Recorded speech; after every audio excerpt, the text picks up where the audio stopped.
not to watch too much news. I don't know if anybody can relate to that.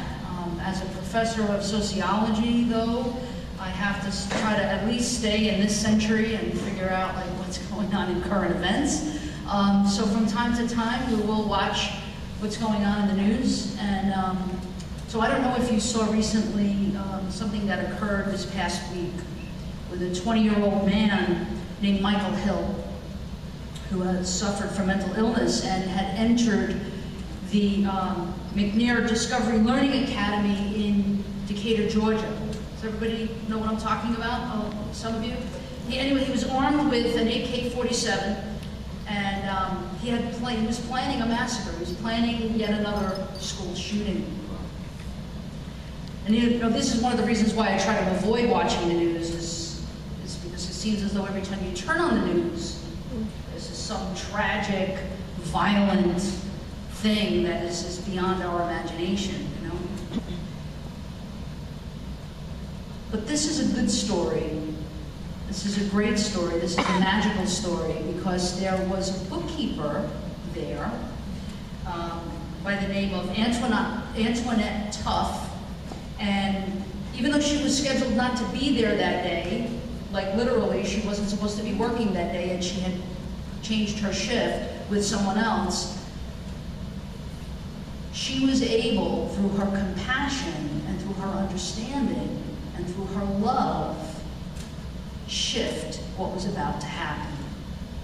And so here comes Michael Hill, dressed in black, carrying a backpack filled with 500 rounds of ammunition. Michael had slipped past the locked doors of the suburban Atlanta school where 3 to 11-year-olds go, and it was this Tuesday afternoon, and the police stated that Hill, who had a history of mental health issues, had taken the assault rifle from a house of an acquaintance. But Antoinette Tuff, I love her name, who was manning the school's front office alone when Hill had stormed in, she said he had a look on his face that it looked like he was willing to kill. And Ms. Tuff told ABC News, matter of fact, he said it. He said he didn't have any reason to live and that he knew he was going to die today. Michael refused to tell Antoinette his name, but he said he had stopped taking his medication and that he ought to be in the hospital. Shortly after the two began talking, the school cafeteria manager had entered the office, and Hill actually fired a shot into the floor and told this man to leave. I say all of that to say that he meant what he was about to do. He meant business. He was going to follow through. Yet, Antoinette remained calm, and she dials 911. And you know, this, you can listen to it on YouTube, and you can Google this, and you'll find the remarkable 25-minute recording of that call. You can hear the unconditional love in Antoinette's voice, her compassion, her understanding. She said later that she had learned from her pastor how to anchor herself in the divine, and to do that especially during difficult times. And she clung to her faith throughout the ordeal. So she kept the gunman occupied in the office, and she was able to signal to fellow staff to lock the school doors and get 870 children to safety. So not one person was injured. Not one child, not one staff member. A shift had taken place in that moment. I want to call it the alchemy of love. You know, as an alchemist, you're able to change and make magic, transform things. Alchemy of love was in play. And you know, it doesn't really matter what faith practice we adhere to or if we have one at all. It doesn't even really matter. The essence here and the lesson is the same. That love changes everything. Now you listen to CNN and Anderson Cooper. She was on Anderson Cooper, and he asks her, you know, will you see yourself as a hero? And she says, no. I was an instrument of the divine. And when you hear her in the 25-minute ordeal talking to Michael, who's on the floor, eventually gets on the floor and puts his hands behind his back, and the police come in and he voluntarily complies, basically is what happens. You hear her saying things like, there's no difference between you and I. She relates to him that she herself was struggling at one point in her life, and that she could relate to him, and that she understood him, and that there was no separateness between them.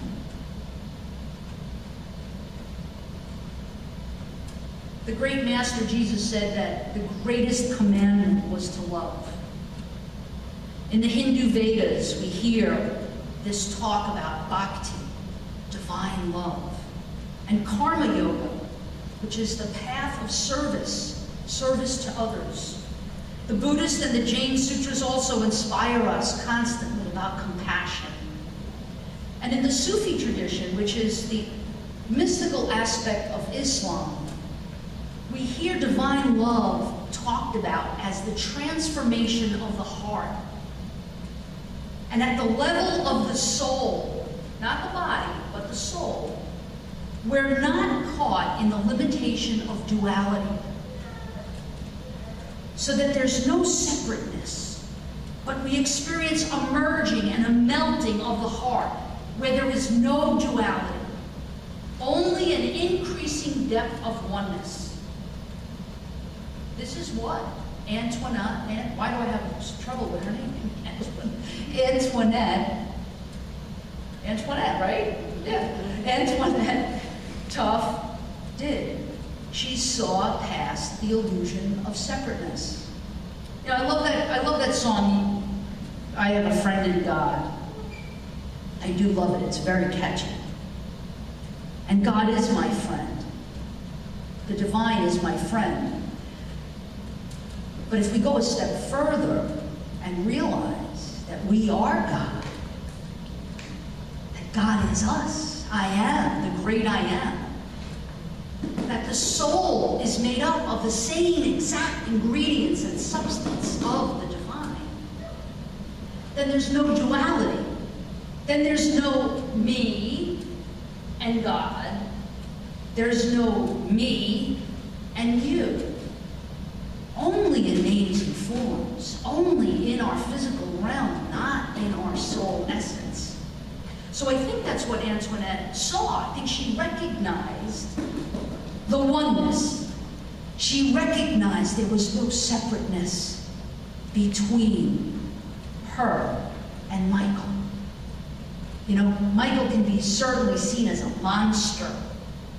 This armed gunman who comes in to possibly harm these children. Monster, right?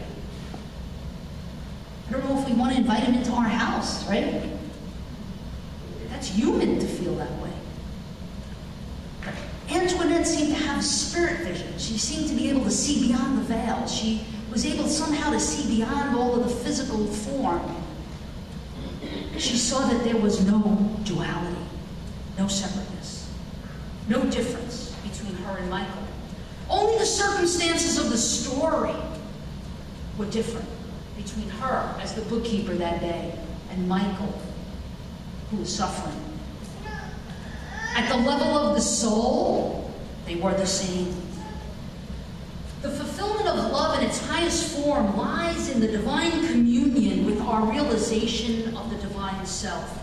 It is this sentiment of love that we are feeling when we love unconditionally. This love proceeds from the divine self. It proceeds from the soul. That's why she said to Anderson, it wasn't me.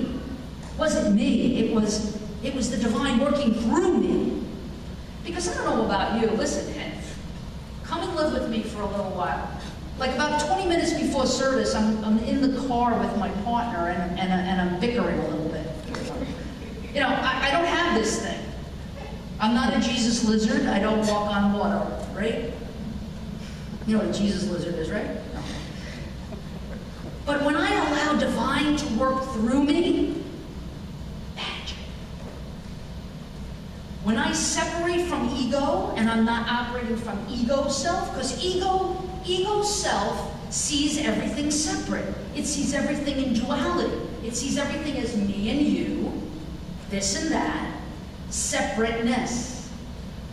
But when I lessen the ego and open and transform the heart, and then act as an instrument in the hands of the divine, and operate from divine love and divine power,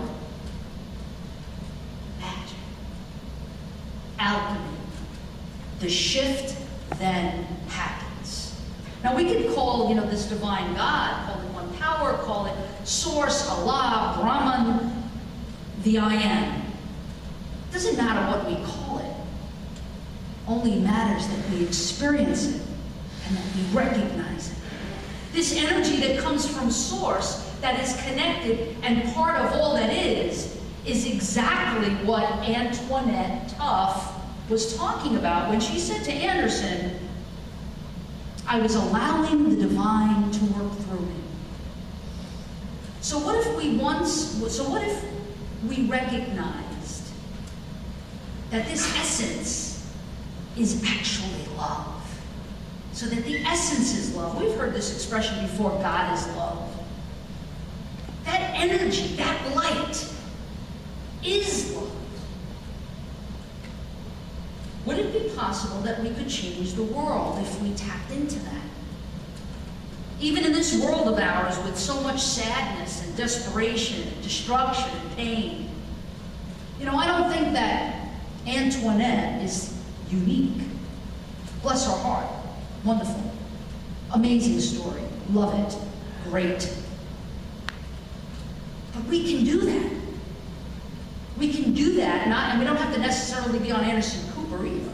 It doesn't have to be in the big things either. It can be in the small things, where when we catch ourselves in our self-centered ego space, all we gotta do is just catch ourselves. I'm getting better and better at catching myself at it, I think. I am getting better, and I have to say, I'm so grateful to ministry, because then you have to put your money where your mouth is, kind of thing. You're forced to do it. If I wasn't in ministry, I might be isolated in my home, all trapped in my ego. Like a prison, right?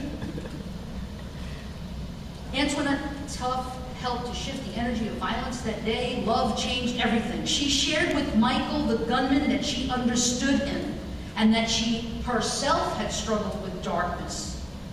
This reminds me also of the Hawaiian practice of Ho'oponopono, which is that forgiveness, that love, that unconditional love, that seeing the other who might be monstrous as part of you, as an aspect of your own darkness, and shining love and light on that. The Buddhist nun Pema Chodron also talks about this when she talks about Tanglen, which is a practice of compassion.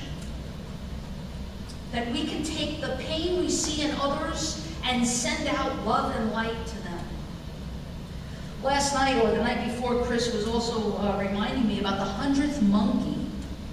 If you've ever heard of that, the Celestine Prophecy also talks about this. It's sort of like when we can take a critical mass, a number that tips the scale, so that as I am transforming my heart, right, and opening my heart to love and light and being unconditional in my love and response to others, and you do it, and you do it, and you do it, and you do it, we reach a critical mass, a critical point where we start to tip the scales. So what if instead of every time I turn on the news and I see another school shooting, or another bombing, or another act of violence, what if every time I turned on the news I started to see Antoinette Tuff stories? Maybe that's Anderson Cooper now.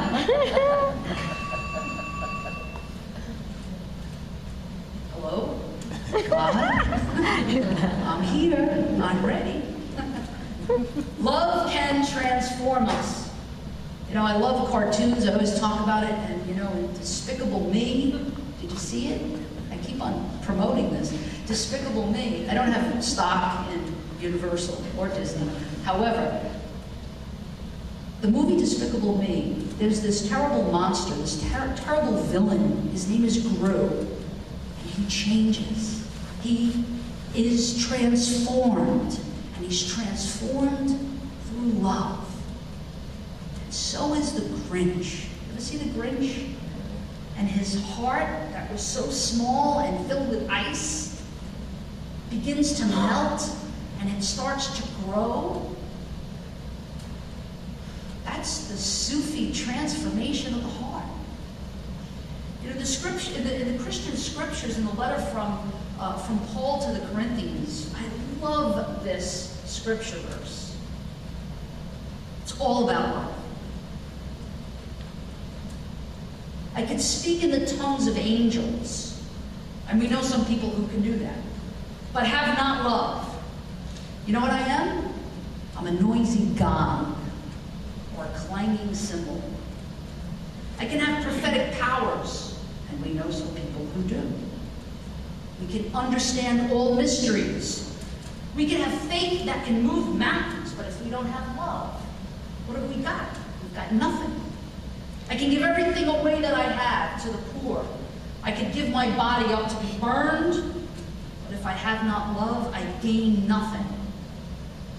What is love? It's patient, it's kind, it's never jealous, it's not boastful or arrogant or rude.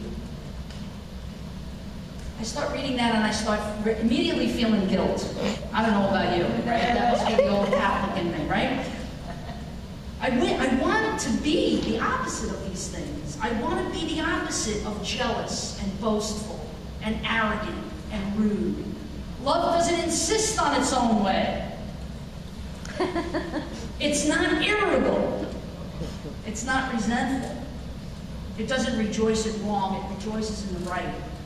Love bears all things, it believes all things, it hopes all things, it never ends. Because all of these things they'll fade away, prophecies and tongues, but love endures. And what is that love? That is the soul.